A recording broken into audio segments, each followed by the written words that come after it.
दोस्तों नमस्कार। 27 जुलाई 2026 को रात 10:21 पर हमारे सौर परिवार के सबसे महत्वपूर्ण ग्रह कर्म फलदाता कलयुग के न्यायाधीश दंडाधिकारी शनिदेव वक्र होंगे, उल्टी चाल चलेंगे, जो कि 11 दिसंबर 2026 तक अपनी वक्र अवस्था में रहेंगे पूरे 138 दिनों के लिए। तो शनि के इस वक्र अवस्था का प्रभाव कन्या राशि वाले जातकों के जीवन पर किस प्रकार देखने को मिलेगा, आज हम इस वीडियो के माध्यम से जानने वाले हैं और समझने वाले हैं। दोस्तों, शनिदेव जी ने धैर्य का कारक माने जाता है, धीमी गति से फल देते हैं, और शनिदेव जब वक्र होते हैं यह समय धैर्य, आत्ममंथन, आत्मचिंतन और पुराने रुके हुए कार्यों को पूरा करने का होता है। हमारे सौर परिवार में एकमात्र ऐसे ग्रह हैं जिन्हें 7.5 वटैया का अधिकार दिया गया, हक दिया गया। यह हक किसी के पास नहीं है, क्योंकि शनि धैर्य के कारक और धीरज के कारक माने जाते हैं। कहा जाता है धीरज धर्म मित्र और नारी, आपद काल पर के चारी। यानी विपत्ति में ही पता चलता है कि हमारे अंदर धीरज कितना है, धैर्य कितना है। विपत्ति में ही पता चलता है कि हमारे अपनों का साथ सच्चा है या झूठा। विपत्ति में ही पता चलता है कि परम पिता परमात्मा के प्रति विश्वास कितना है, और विपत्ति में ही पता चलता है कि हमारे जीवन साथी की चरित्रता असली है या नकली। और ऐसा शनिदेव 7.5 और ढैया के रूप में दिखाते भी हैं। दोस्तों, कोई भी ग्रह जब वक्र होता है उस ग्रह का चेष्टा बल बढ़ जाता है, फल देने की गति, फल देने की रफ्तार बढ़ जाती है। वो ग्रह चेष्टा बली हो जाता है। जिस भाव में विराजमान होते हैं उस भाव का फल तो देते ही हैं, लेकिन एक भाव पीछे का फल भी देते हैं। मुख्यतः ग्रहों में 6 प्रकार का बलाबल पाया जाता है: स्थान बल, काल बल, दिग्बल, नैसर्गिक बल, चेष्टा बल व दृष्टि बल। शनिदेव जैसे ग्रह का वक्र होना यह गहन आत्मनिरीक्षण और परीक्षण का समय होता है। यह सोचने का समय होता है कि हमसे कुछ न कुछ गलतियां हुई है, हमारी मेहनत में कुछ न कुछ कमी रही है। ऐसा एक समय होता है आत्मचिंतन का। अब कई लोग यह सवाल भी करते हैं कि ग्रह कोई कभी वक्र होते हैं। वाकई ऐसा नहीं होता है, ऐसा सिर्फ आभास होता है, प्रतीत होता है। और ज्योतिष के कई सारे सिद्धांत सिर्फ आभास पर और प्रतीत पर लिखे जाते हैं। हम सभी जानते हैं कि सभी ग्रह सूर्य के चक्कर लगाते हैं, हमारी पृथ्वी भी सूर्य के चक्कर लगाती है। अब जब कोई ग्रह अपना राशिगत परिभ्रमण करते हुए, संचरण करते हुए सूर्य से अधिकतम दूरी बना लेता है, और पृथ्वी जब उस ग्रह को काटती है, ओवरटेक करती है, तो स्वाभाविक है जो पीछे रह जाता है वो उल्टा चलता हुआ प्रतीत होता है। ऐसा सिर्फ आभास होता है। कन्या राशि वाले जातकों के लिए ना तो 7.5 है, ना ढैया है, और शनिदेव सप्तम भाव में देवगुरु बृहस्पति की मीन राशि में विराजमान है। ऐसे में शनिदेव वक्र होने के कारण कन्या राशि वाले जातकों के लिए वैसे वो कारक भी बनते हैं।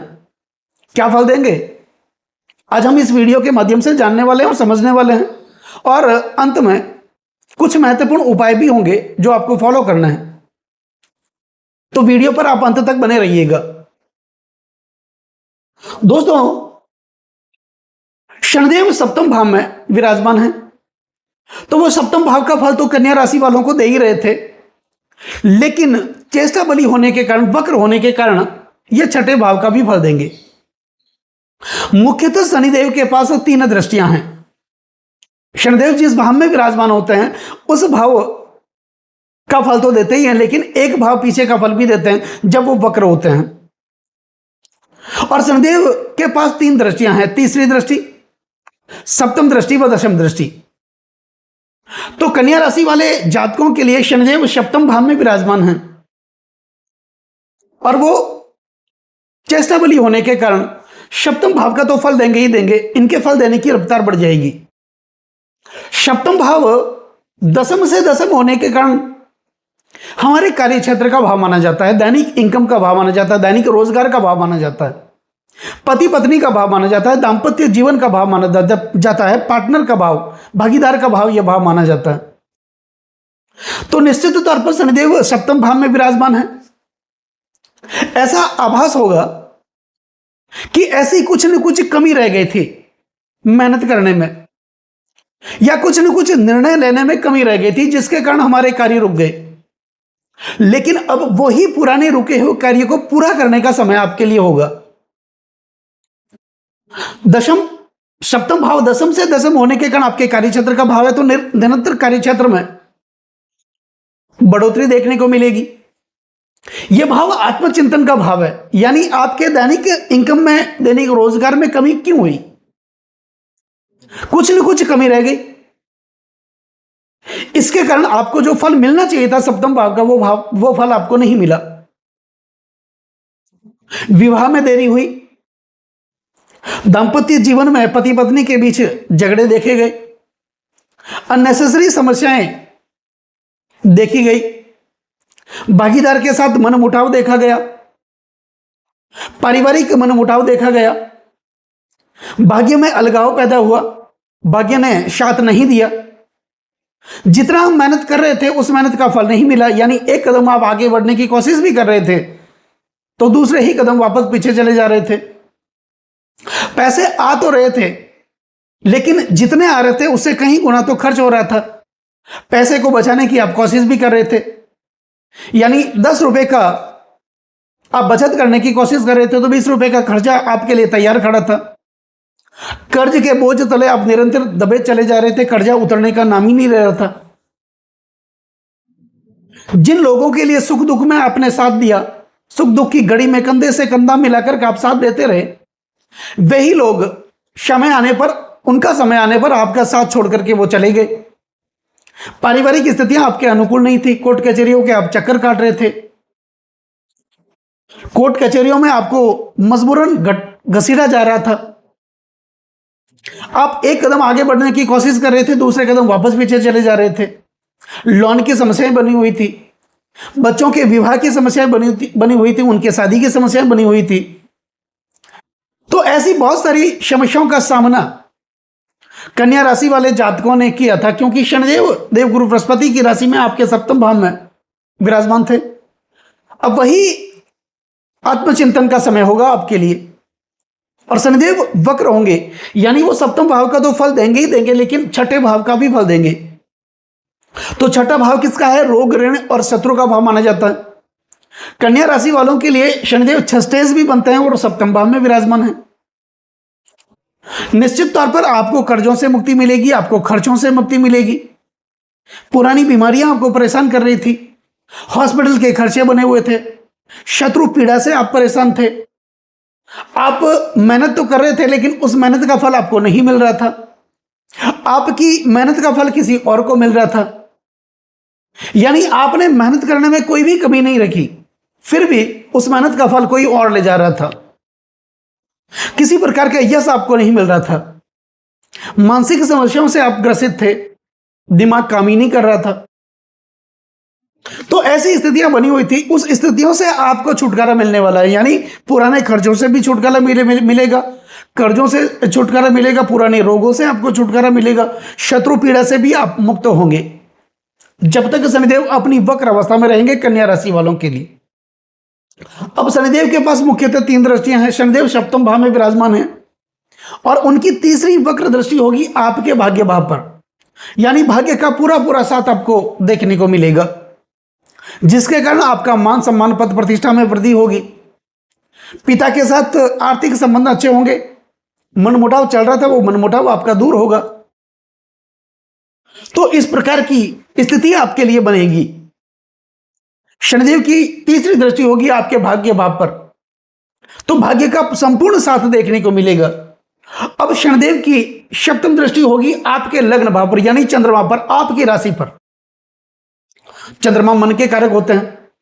हालांकि पुरानी समस्याएं तो दूर होगी, कर्जों से खर्चों से मुक्ति तो मिलेगी, लेकिन चंद्रमा की सप्तम दृष्टि वक्र दृष्टि होगी लग्न भाव पर, आपके आचरण के भाव पर, आपके स्वभाव के भाव पर, आपके गुणों के भाव पर, आपके चरित्र के भाव पर, आपकी शारीरिक कदकाठी के भाव पर चंद्रमा की शनिदेव की वक्र दृष्टि होगी, यानी चंद्रमा पर आपकी राशि पर दृष्टि होगी। और चंद्रमा मन के कारक माने जाते हैं। कोई भी कार्य आपको करना है सोच समझ कर करना है, अपने मन को कंट्रोल में रख करके काम करना है और मन को मजबूत बना करके आपको कार्य करना है। धैर्य के साथ, जल्दबाजी में कोई भी काम न करें, क्योंकि चंद्रमा जल्दबाजी करवाते हैं और शनि धैर्य के कारक माने जाते हैं। और शनिदेव की जब वक्र दृष्टि चंद्रमा पर होती है वो मन को भटकाव देते हैं, तो मन का मजबूत होना बहुत जरूरी है। दोस्तों, जब भी हम शुभ कार्य करते हैं, मांगलिक कार्य करते हैं, तो सबसे पहले हम क्या देखते हैं? मुहूर्त का चयन करते हैं, शुभ मुहूर्त का चयन करते हैं। और उस मुहूर्त में हम क्या करते हैं? चंद्रमा को देखते हैं, चंद्र शुद्धि करते हैं, यानी चंद्रमा पर किसी पाप ग्रह की दृष्टि ना हो, चंद्रमा के साथ कोई पाप ग्रह ना हो, चंद्रमा 6, 8वें और 12वें भाव में विराजमान हो, ऐसे हम चंद्र शुद्धि करते हैं। लेकिन अगर हमारा मन ही मजबूत हो, अब चंद्रमा की शनिदेव की सप्तम दृष्टि तो चंद्रमा पर होगी, लेकिन शुभ कार्य करते समय अगर हमारा मन मजबूत हो तो कहते हैं बतिथि करण दोषा वार योगो बधवा शब्दी ससीनी सस्ते न समायने ते सर्वे शकल विविध दोषा सदृतम व्रजंती भवती यदि शुकार्य चित्त शुद्धि नाम। यानी शुभ कार्य करते समय, मांगलिक कार्य करते समय मानव चित्त अगर मजबूत हो तो तिथि, वार, करण, नक्षत्र, योग व चंद्रमा सहित समस्त दोषों का नाश हो जाता है। तो ऐसे में मन को मजबूत रख करके अगर आप निर्णय लेंगे, कार्य करेंगे, निश्चित तौर पर आपको सफलता प्राप्त होगी। अब शनिदेव की दसम दृष्टि, वक्र दृष्टि होगी आपके चतुर्थ भाव पर। चतुर्थ भाव प्रॉपर्टी का भाव माना जाता है, भूमि का भाव माना जाता है, भवन का भाव माना जाता है, माता का भाव माना जाता है, और विशेष करके ये भाव राजनीतिक दृष्टि से पॉलिटिक्स का भाव भी माना जाता है, विरासत का भाव माना जाता है। ये भाव जनता के समर्थन को दिखाता है। तो जो लोग राजनीति से जुड़े हुए हैं, जुड़ने वाले हैं, उनके लिए शनिदेव की दसम वक्र दृष्टि होगी चतुर्थ भाव पर। तो यहां पर राजनीतिक सफलता प्राप्त होगी, कोई न कोई बड़ी जिम्मेदारी आपको मिलेगी और उस जिम्मेदारी का तय समय पर आप निर्वाह करते हुए आगे बढ़ेंगे, जिसके कारण आपका मान सम्मान पद प्रतिष्ठा में वृद्धि देखने को मिलेगी। प्रॉपर्टी का कार्य रुका हुआ था, घर के मकान का सपना आप देख रहे थे वो पूर्ण नहीं हुआ, लेकिन वो सपना आपका पूर्ण होगा। माता के साथ मनमुटाव बना हुआ था, वो मनमुटाव आपका दूर होगा, आप कोई प्रॉपर्टी खरीदेंगे। तो इस प्रकार की स्थितियां जब तक शनिदेव अपनी वक्र अवस्था में रहेंगे, कन्या राशि वालों के लिए यह स्थिति देखने को मिलेगी। तो दोस्तों, अब बात करते हैं कुछ महत्वपूर्ण उपायों की। अब जिनकी जन्म कुंडली में शनि अगर नीचस्थ हो, शत्रु छत्री हो, अस्तगत हो, पाप पीड़ित हो, पाप प्रभाव में हो, या जिनकी जन्म कुंडली में शनि चतुर्थ भाव में हो, अष्टम भाव में हो, या फिर द्वादश भाव में हो, उनके लिए शनि से संबंधित कुछ उपाय करने की जरूरत होगी। शनि के 20 मंत्रों का उच्चारण करें, शनि के पौराणिक मंत्रों का उच्चारण करें, शनि के गायत्री मंत्रों का उच्चारण करें और शनि देव के से संबंधित आप उपाय करें, पूजा पाठ करें, दान पुण्य करें। हो सके तो सुंदर कांड का पाठ आप जरूर अपने घर में करवाएं, हनुमान चालीसा का पाठ करें। और जिनकी जन्म कुंडली में शनिदेव उच्चस्थ हैं, मित्र क्षत्रिय हैं, अपने वर्गोत्तम में बली हैं, या फिर तीसरे छठे वो एकादश भाव में विराजमान हैं, त्रिछष्टे चलावे शनि शौक के दाता, ये दुखों का नाश कर देता है, उनके लिए तो कुछ उपाय करने की जरूरत नहीं है, स्थितियां आपके अनुकूल ही हैं। तो दोस्तों, कैसा लगा ये वीडियो अगर आपको अच्छा लगा हो, मेरा समझाना आपको अच्छा लगा हो, समझाने का तरीका अगर आपको सार्थक लगा हो, तो इस वीडियो को आप आगे से आगे शेयर जरूर करें, बेल आइकन बटन को जरूर दबाएं ताकि मेरे आने वाले और भी नई नई वीडियो के नोटिफिकेशन सीधे आप तक पहुंच जाएं। लाइक जरूर करें, कमेंट जरूर करें, क्योंकि आपका एक लाइक और एक कमेंट मेरे अंदर बहुत ज़्यादा आत्मविश्वास भर देता है। और कमेंट में जय शनिदेव, ओम नमः शिवाय जरूर लिखें और चैनल को सब्सक्राइब जरूर करें। नमस्कार।